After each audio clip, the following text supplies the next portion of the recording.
ಗುರುವಾರ ಬರ್ತಾ ಇದೆ. ಹಾಗಾಗಿ ಎಲ್ಲ ಯುವಕರು ಹೆಚ್ಚಾಗಿ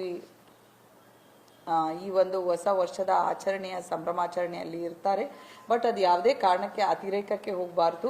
ಇವರು ಆಚರಣೆ ಮಾಡುವಂಥದ್ದು ಬೇರೆಯವರಿಗೆ ತೊಂದರೆಯನ್ನ ಕೊಡುವಂತಹ ರೀತಿಯಲ್ಲಿ ಇರಬಾರ್ದು ಅಂತ ಹೇಳಿ ನಾವು ಈಗಾಗಲೇ ನಾನು ಏನು ಮಾಡಬೇಕು ಮಾಡಬಾರ್ದು ಅನ್ನೋದ್ರ ಬಗ್ಗೆ ಕೂಡ ನಾವು ಪ್ರತ್ಯೇಕವಾಗಿ ತಮಗೆ ಪ್ರೆಸ್ ರಿಲೀಸ್ ಅನ್ನು ಕೂಡ ಮಾಡ್ತೇವೆ.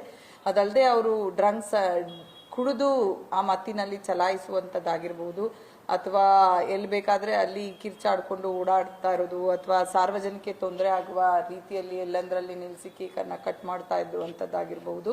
ಮತ್ತೆ ಯಾರೇ ಸಂಭ್ರಮಾಚರಣೆಯನ್ನ ಮಾಡ್ತಾ ಇದ್ರೆ ಅವರು ಅವರ ಮಿತಿಯನ್ನ ಅರಿತು ಮಾಡಬೇಕಾಗತ್ತೆ.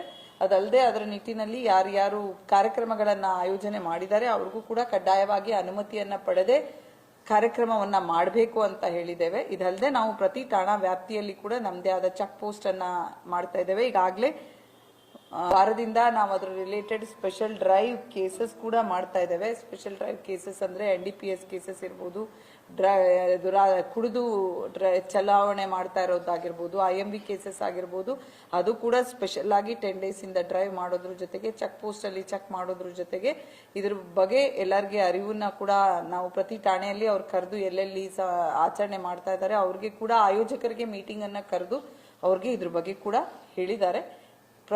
ಒಟ್ಟಾರೆಯಾಗಿ ಹೇಳ್ಬೇಕಂದ್ರೆ ಈ ಒಂದು 2026 ಒಂದು ವರ್ಷ ಏನಿದೆ ಆ ವರ್ಷಾಚರಣೆ